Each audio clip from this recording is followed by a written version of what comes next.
갈수록 로마서 말씀이 까다로워지죠. 네. 오늘 말씀은 율법에 대한 오해입니다. 근데 그 율법에 대한 오해에 앞서서 율법에 대한 오해를 하려면 율법에 대한 오해를 하려면 어느 정도 성경적 지식이 있어야 율법에 대한 오해를 해요. 자, 근데요, 예수 믿을 때 사람들이 착각하는 것이 하나 있어요. 뭐냐면 예수 믿으면 복 받는다고 생각해요. 그러니까 이 복이라고 하는 것은 세상적 개념의 복이죠. 그러니까 가시적인 물리적인 복을 얘기해요. 물질적인 복 포함해서 물리적인 복을 얘기해요. 그러니까 예수 믿으면 복 받는 줄 알아요. 그 가장 비근한 예가 뭐냐면 목사님 이거 기도해 주세요. 근데 그 기도의 내용이 보면 다 물리적인 복들이에요.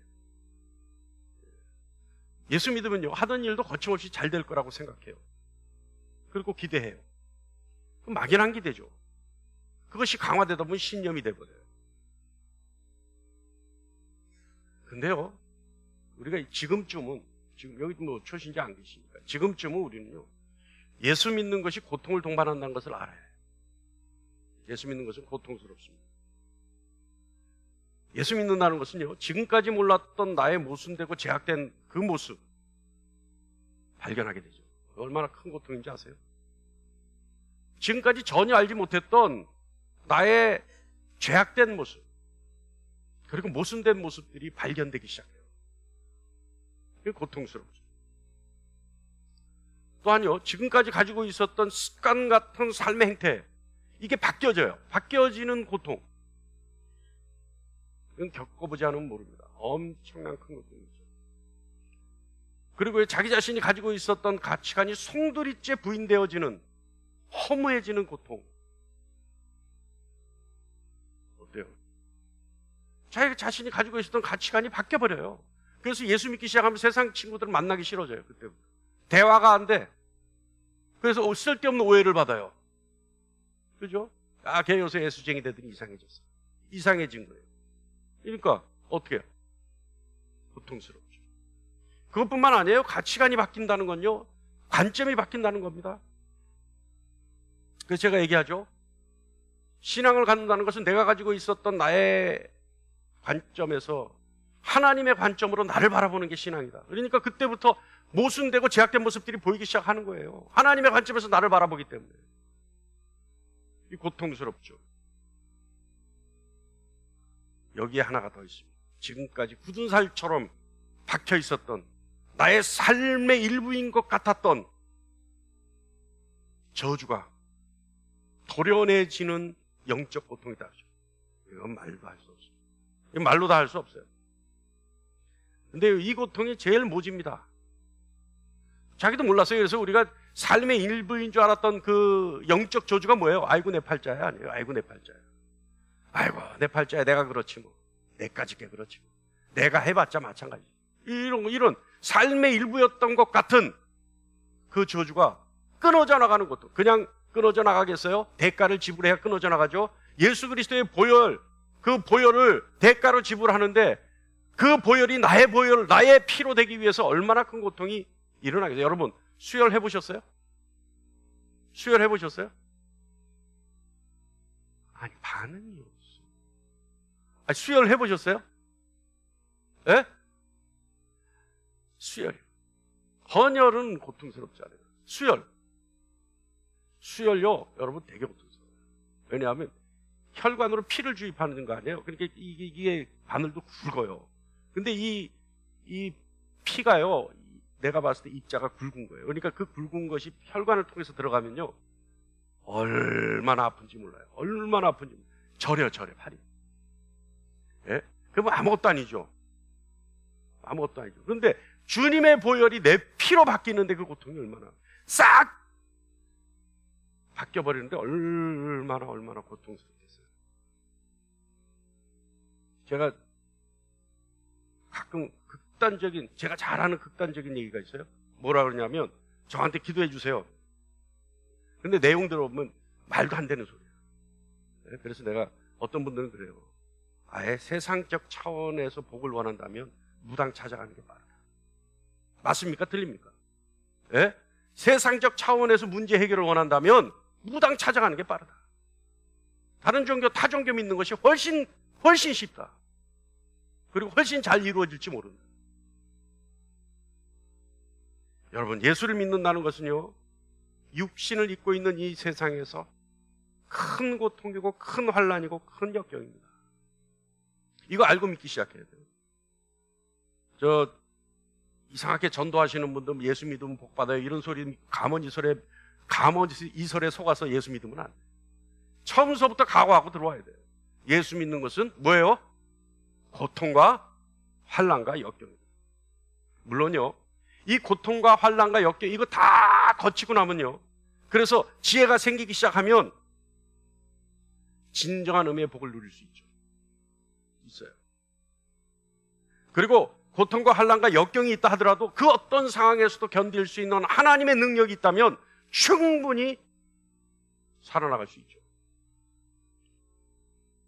어떻습니까, 여러분? 예수 믿는 것은요, 환난과 고통과 역경이 내 눈앞에서 사라지는 게 아니에요. 고통과 환난과 역경을 이겨낼 수 있는 힘을 받는 것이 예수를 믿는 이유입니다.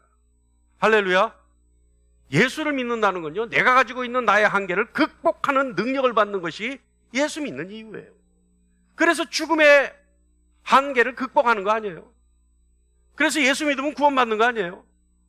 죽음이라는 그 무서운 한계를, 절망의 한계를, 이제 끝인 한계를 예수 믿는 것으로 말미암아 극복해내는 거예요. 그게 구원이란 말이에요.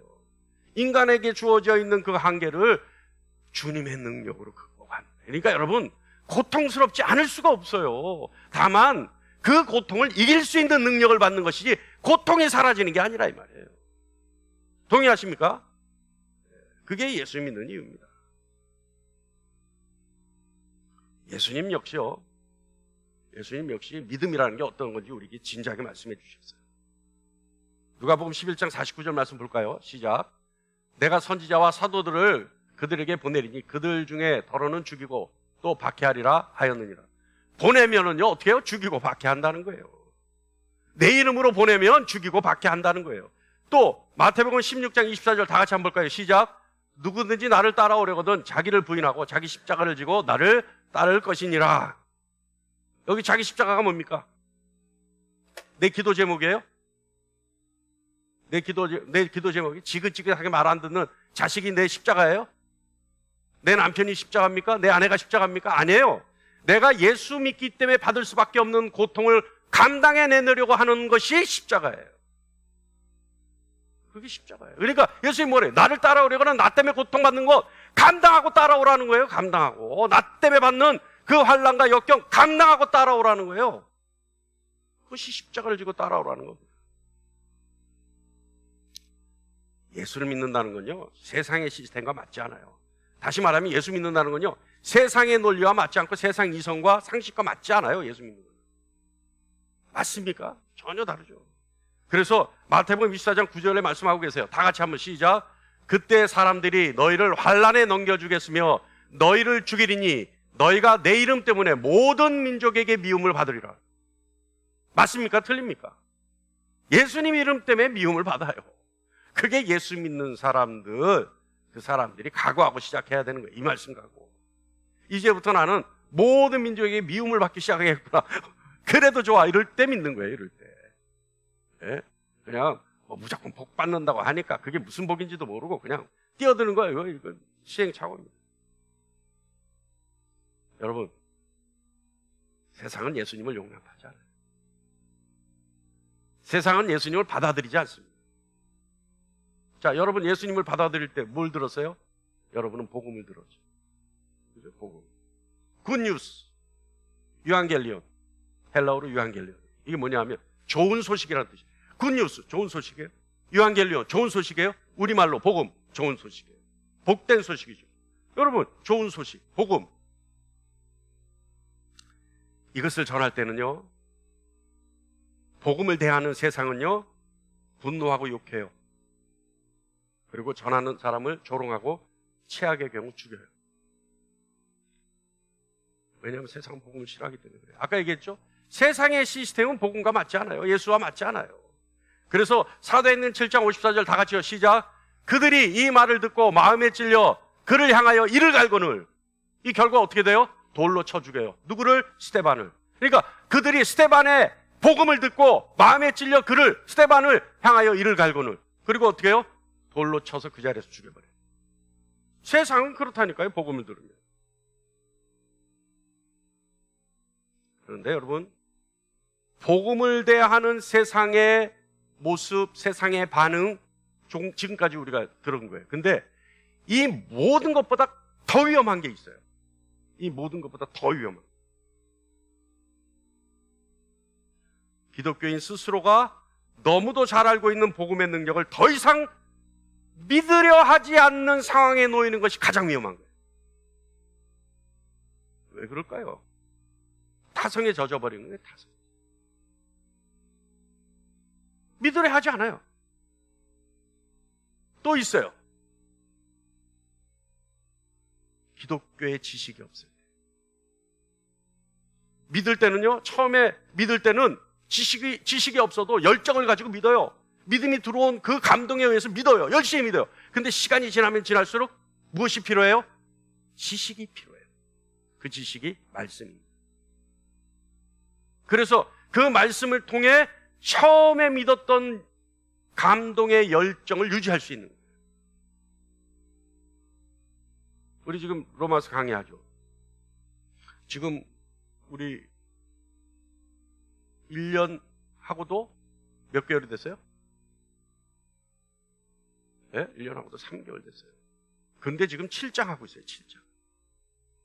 그러니까 여러분 이제까지 우리 교회 생활을 오래 하신 분들은 아니지만 설교를 들으면 세상 소설 얘기도 좀 쓰고 세상 유명한 작가들 얘기도 좀 쓰고 유명한 철학가, 인문학 서적 이런 좋은 말들도 좀 설교에서 들으면서 대리만족도 좀 느끼면서 또 우리가 죄인이라고 하는 그 감성적인 설교를 들으면서 또 내가 이웃을 도와주지 않으면 그 간절하게 바라는 손길이 허무하게 된다라는 감동적인 설교를 들으면서 가슴도 찡해보면서, 그죠?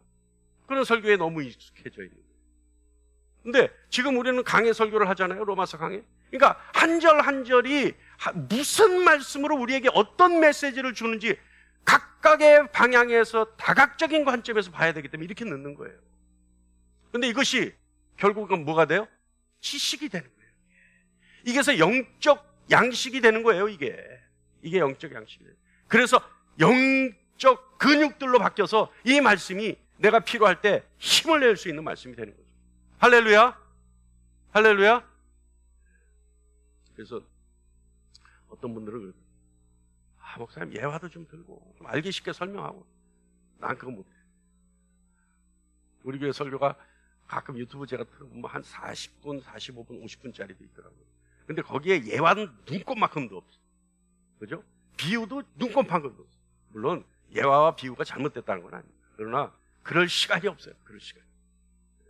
자, 여러분, 오늘요 율법에 대한 오해가 오늘 말씀의 주제입니다. 우리가 오늘 말씀 잘 듣고 여러분의 영적 양식 더욱더 풍성해지기를 간절히 축원합니다. 복음은 하나님이 하나님의 영광을 위해서 반드시 하나님의 영광을 위해서입니다. 복음은 하나님이 하나님의 영광을 위해서 인간의 사역이 아닌 예수 그리스도의 사역으로 행위가 아닌 오직 믿음으로 그리고 오직 은혜로 우리 같은 죄인을 의롭다 하시는 것, 이것이 복음입니다. 동의하십니까? 할렐루야. 자, 이것이 복음이에요.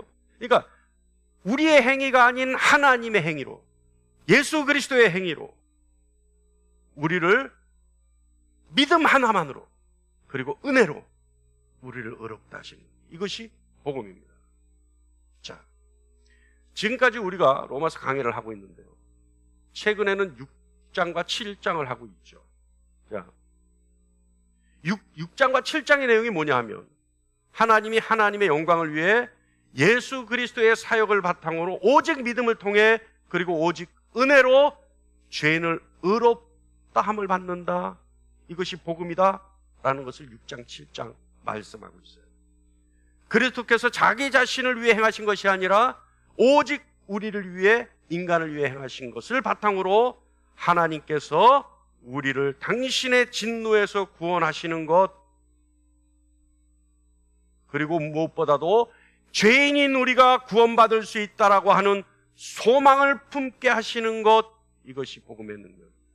그 6장 7장 나와 있어요. 오늘은요, 우리가 복음, 그 복음의 왜곡 중에 율법의 왜곡을 한번 생각해 보겠습니다.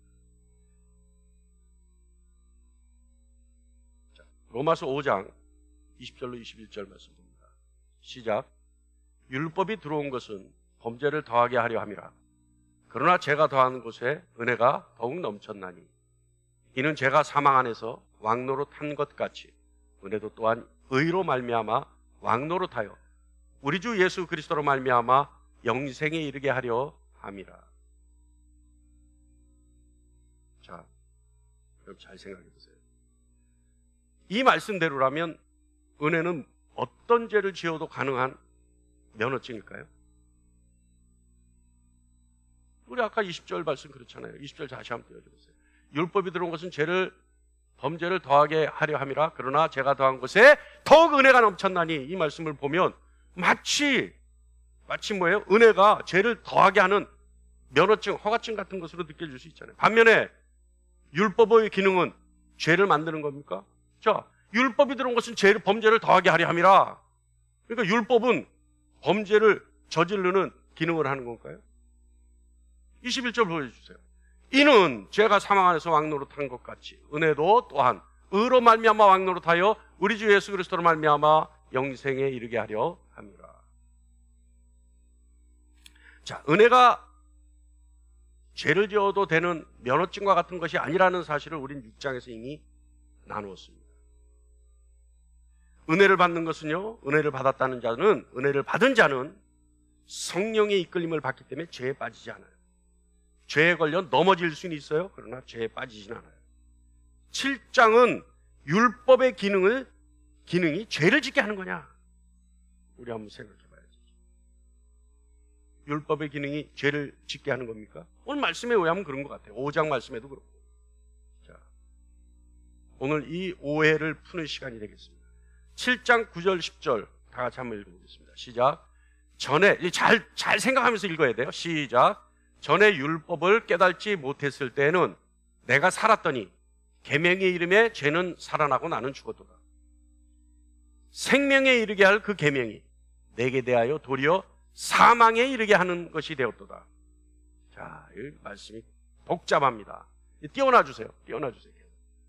전에 율법을 깨닫지 못했을 때는 내가 살았더니, 전에 율법을 깨닫지 못했을 때는 내가 살았다. 이게 무슨 말이에요? 이 말은 전에 내가 예전에는 율법을 알지 못했을 때는 전혀 몰랐었는데 율법을 알고 나니까 죄와 정죄와 죄에 대해 종노릇하는 것이 어떤 것인지에 대해서 알게 되었다는 거예요. 인식하게 되었다. 그런데 그 전에는 그런 것 없이, 정죄함 없이, 죄가 죄인 것 없이, 죄의 결말이 심판인 것 없이, 죄의 종노릇하는 것, 그 사실을 알지 못하고 내가 하고 싶은 대로 하고 살았다. 이게 무슨 말이냐면 전에 율법을 깨닫지 못했을 때는 내가 살았더니, 이 살았다는 건 내 마음대로 하고 살았다는 거예요. 내 마음대로. 왜? 방종이 살았다는 거예요. 방종이. 그랬더니 계명이 이름에, 계명이 내게 오니까, 계명을 알게 되니까 내 자신이 영적 죽은 자인 것을 깨닫게 된다. 계명이 이르니, 자, 영적 죽은 자 같은, 내가 영적 죽은 자와 같다는 사실을 깨닫게 되는 순간, 그 순간 죄는 살아나고, 그죠? 죄는 살아나고, 계명의 이름에 죄는 살아나고 나는 죽었다. 죄는 살아났다는 건 뭐예요? 계명을 통해 죄가 죄인 것을 알았다는 거예요. 계명을 통해 죄가 하나님께 반항하는 것이라는 사실을 알았다는 겁니다. 인식했다는 거예요. 깨닫게 됐다는 거예요. 그랬더니 나는 죽었도다. 내가 영적 소망이 없는 존재라는 것을 알게 됐다. 왜? 죄 때문에.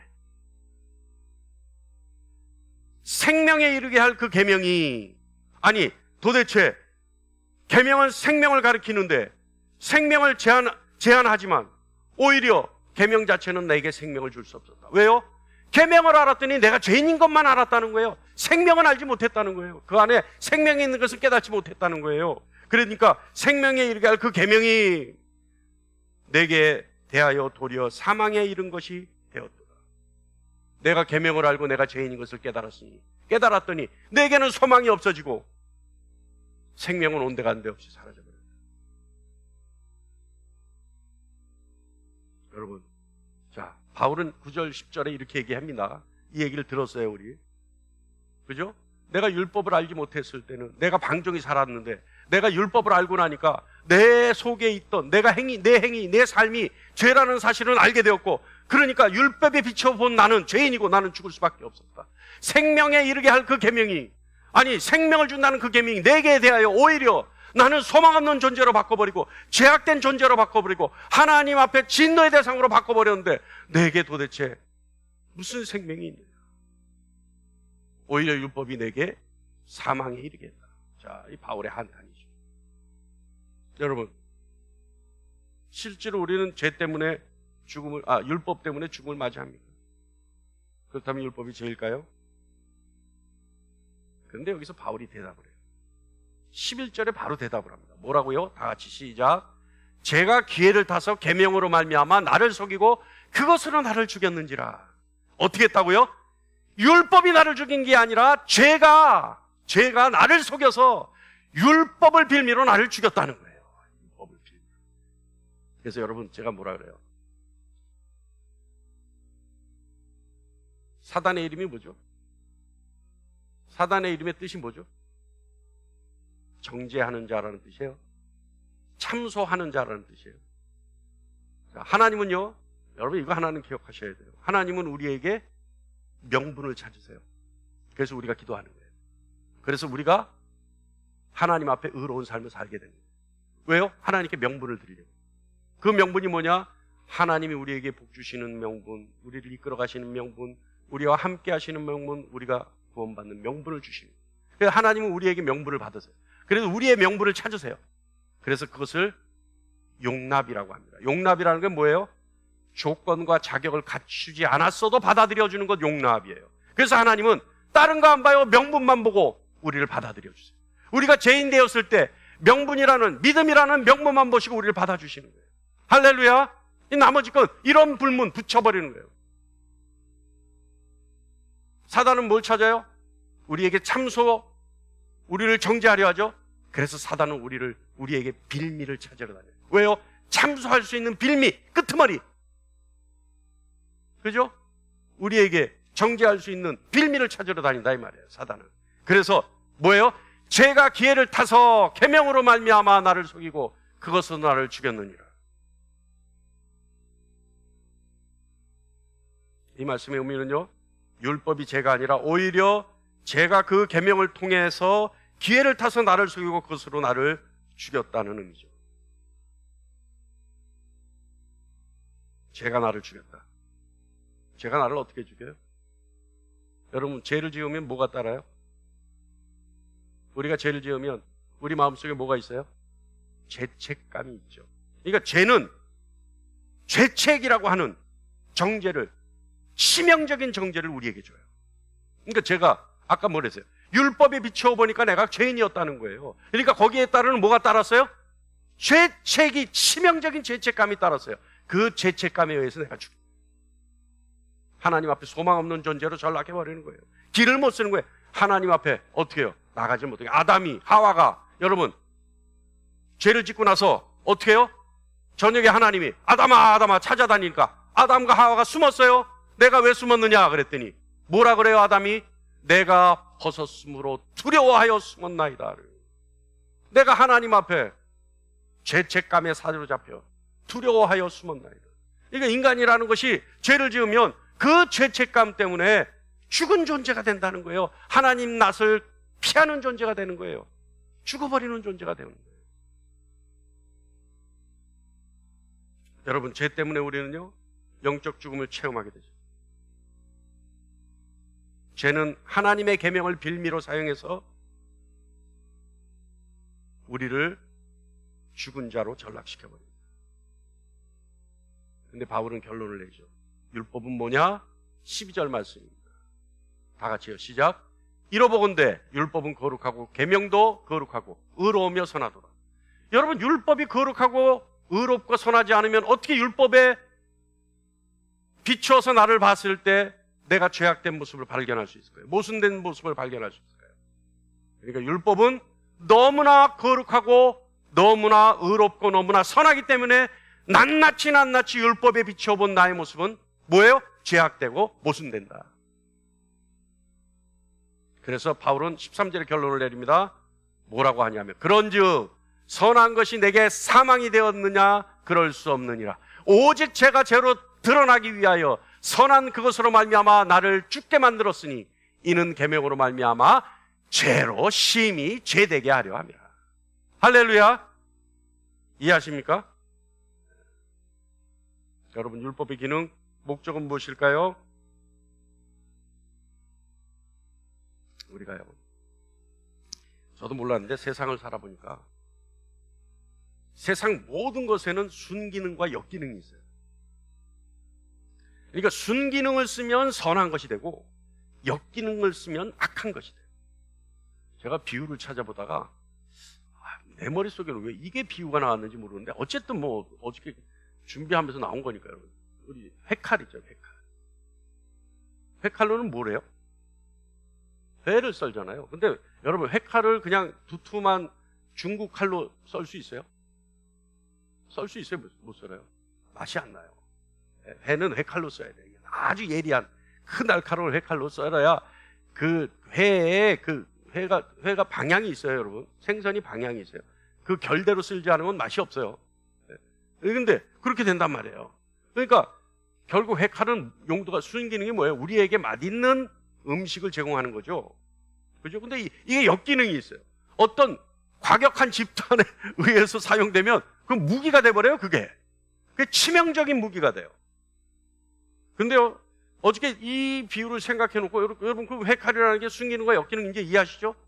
근데 그러면 성경에는 순기능과 역기능이 없느냐? 가만 생각해 보니까 출애굽기에 있고 레위기에 있고 신명기에 있더라고요.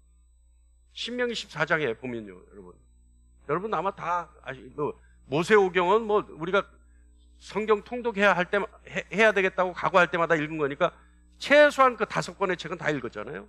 근데 신명기 보면 무슨 말씀이냐면 14장에 나왔어요. 다 같이요, 시작.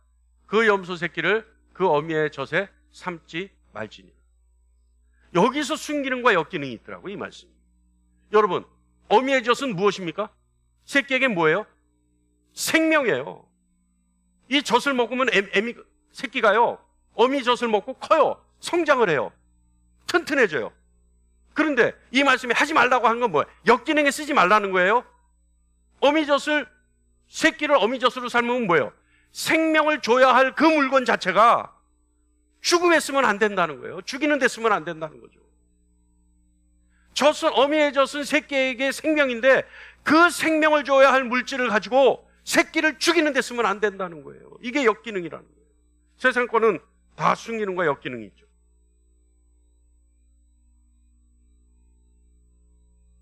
율법은요, 순기능은요, 죄를 죄되는 것으로 알게 하는 거예요. 순기능. 율법의 순기능은 내가 죄인이라는 것을 알게 하는 것. 그래서 무지한 인간이 자신의 죄를 깨닫게 하는 것. 이것이 율법의 순기능이에요. 그러나 율법을 이용해서 하나님의 율법을 어기게 하는 것, 그리고 죄되게 하는 것, 이것은 역기능이죠. 왜냐하면 인간은 원래 악한 존재이기 때문에 그렇습니다. 여러분, 불행하게도요, 인간은 자신의 죄를 모르고 살아요. 왜냐하면 교만하기 때문에. 진리를 모르고 살기 때문에 죄된 것을 모르고 살아요. 여러분, 교만이라는 게 뭐예요? 교만이라는 게 뭐예요? 내가 잘난 척하고 난 척하고 아는 척하고 뻐기고 이러는 게 교만이에요? 남을 무시하고 막 이러는 게 교만이 아니에요. 교만은 뭐라고요? 하나님이 안 계신 것처럼 살아가는 것, 이것이 교만이에요. 그럼 겸손은 뭐예요? 반대로 늘 하나님을 인식하고 하나님이 계신 것처럼 살아가는 것, 겸손인데 성경적 용어로는 그것을 온유라고 합니다. 온유. 여러분, 인간은 교만하고 하나님의 진리가 없기 때문에 자기가 죄인인 걸 몰라요.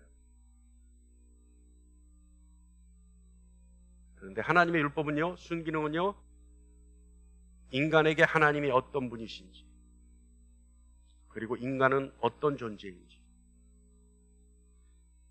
인간의 모습은 어떠한지를 비추어주는 거울과 같은 것입니다. 율법을 받게 된 인간은요, 율법의 거울에 자기 자신을 비추어보고 애통해야 할 것인지 아니면 이를 갈 것인지 결정해야 합니다. 사도행전 3장에 보면요, 베드로가 복음을 전하죠. 그 베드로가 복음을 전하는데 회중이 다 들어요. 그때 아까 우리가 스데반 집사의 상황처럼 모두가 마음이 찔려해요. 그래서 기록에 의하면 마음에 찔려. 그러면서 그들의 반응이 뭐냐 하면 마음에 똑같이 찔렸는데 그들의 반응은 우리가 어찌할꼬 애통해해요. 베드로를 만난 사람들은. 근데 스데반을 만난 사람들은 똑같은 복음을 듣고 같은 반응이 일어나요. 마음에 찔려. 근데 뭐라 그랬어요 아까? 이를 갈거늘. 여러분, 율법의 거울에 나를 비추어 보고 내가 애통해 할 것이냐 아니면 이를 갈 것이냐. 율법의 거울에 나를 비추어 보고 내가 죄인인 것을 알고 어찌하면 좋겠습니까? 애통해 할 것이냐 아니면 그런데 어쩌라고 이를 갈 것이냐.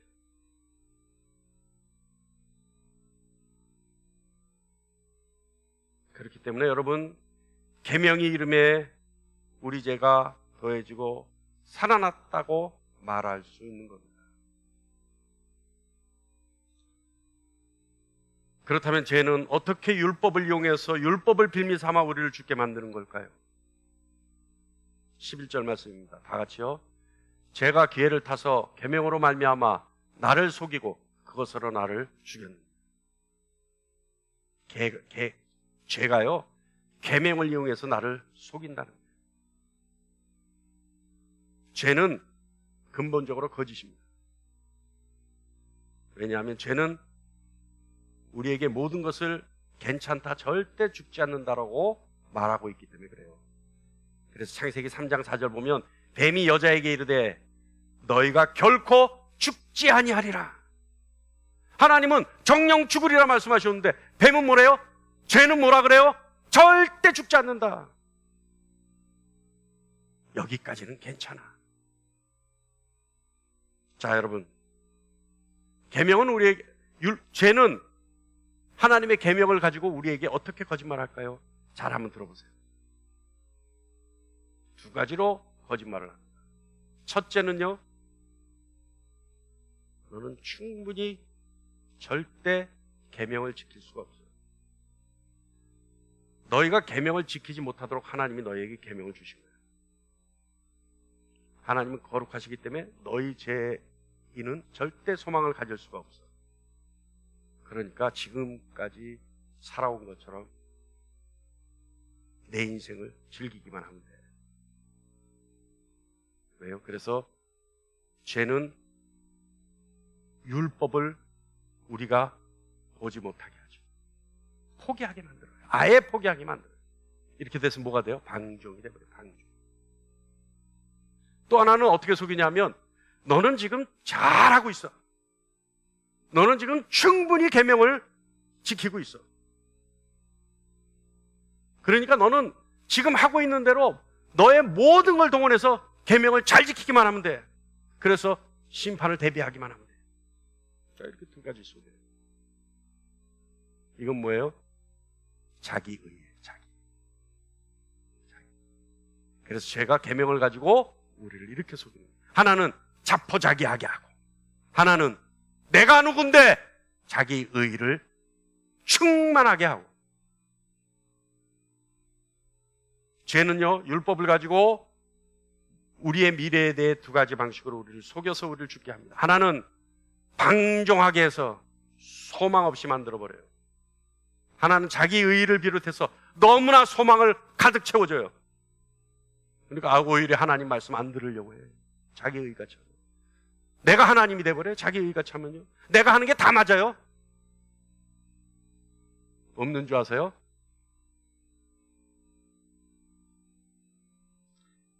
계명을 지킬 수 없다고 소망 없게 만듭니다. 계명을 충분히 지키고 있다고 해서 소망을 부풀게 만들죠. 그래서 나중에 정말로 십자가에 자신을 비추어 봤을 때 아니라는 사실을 알고 좌절하고 절망하게 만들어요. 여러분 무서워요 이거. 여러분 주변에 봐요 못 봐요? 제가 어떤 분 뭐 여기 아시는 분도 있어요. 한두 분. 우리 교회 교인은 아니고. 내가 얘기하면 들으려고 하네요. 내가 아이고 뭐 무슨 소리예요 나는 뭐 예수 잘 믿고 있고 아유 무슨 소리예요 나는. 지금 구제도 잘하고 나는. 예? 아예 안 들으려고. 아이고 됐어요. 근데 그분을 아는 분이 그래요. 정말 예수 믿는 사람처럼 산대. 예? 근데 자기 의에 가득 차서 가득 찼는데 충만한데 왜 좌절에 빠져요? 왜 절망에 빠져요? 그 사람의 삶이 기쁨이 없어. 그 사람의 삶이 희락이 없어. 희락이. 평화가 없어요. 평화가. 매일 절절절절 매고 살아. 그런데 오히려 사람들한테는 마치 뭐가 있는 것처럼 먼저 배려하는 거죠. 여러분, 죄는요 우리를 율법으로 속인다니까요. 하나는 너무 잘 지키고 있기 때문에 너는 충분해. 하나는 절대 너는 못 지킬 수가 없어. 그러니 너에겐 소망이 없으니까 마음대로 해. 다시 얘기해요. 방종에 빠져 소망 없게 만들든지 또는 자기 의에 충만하여서 소망이 부풀어 오르게 만들든지. 여러분, 우리는요 예수 그리스도를 통해 율법에 대해 죽어야 합니다. 하나님에 대해서는 살아야 합니다. 할렐루야. 왜냐하면 복음은 믿는 모든 자에게 구원을 주시는 하나님의 능력이기 때문에 그렇습니다. 자기 방종에 빠진 죄인과 자기 의에 빠진 죄인 모두가 소망을 갖게 할 수 있는 유일한 치료책이 바로 복음입니다. 복음은 뭐예요? 예수 그리스도예요.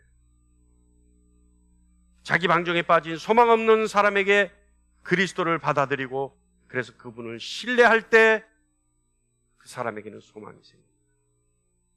그래서 그 사람은 자기 죄가 주홍같이 붉을지라도 하나님이 그리스도를 위해 용서하셔서 자기 자신의 죄가 눈과 같이 헤어질 수 있다라고 하는 소망을 갖게 되는 겁니다.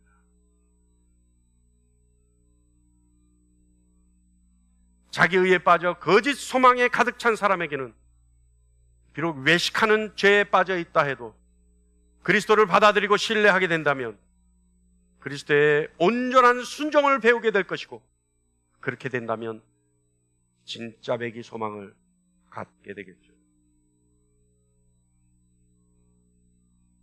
예수님은 모든 죄인을 위해 사셨습니다. 그리고 죽으셨죠.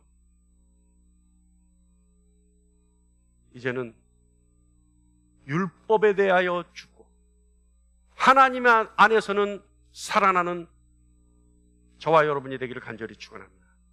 여러분 예수 그리스도를 진정으로 믿는 것, 복음을 진정으로 받아들이는 것, 복음에 대해 진정으로 아는 것, 하나님에 대한 지식으로 충만해지는 것, 율법에 대하여 죽고 하나님에 대하여 사는 겁니다. 하나님이 우리의 구원을 위해 보내신 일을 믿어야 합니다. 예수 그리스도를 믿는다는 것은 예수 그리스도를 자기 자신의 삶의 최고의 가치로 받아들이는 겁니다.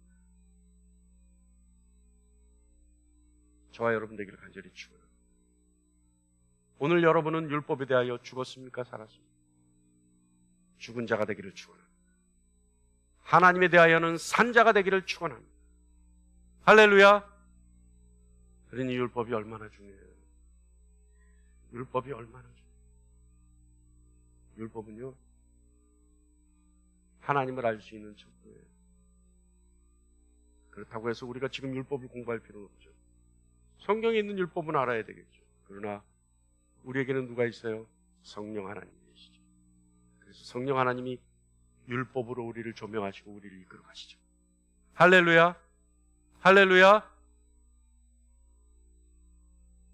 하나님의 능력으로 이 땅에서 누릴 수 있는 복을 다 누리는 저와 여러분 되기를 간절히 축원합니다. 기도하겠습니다.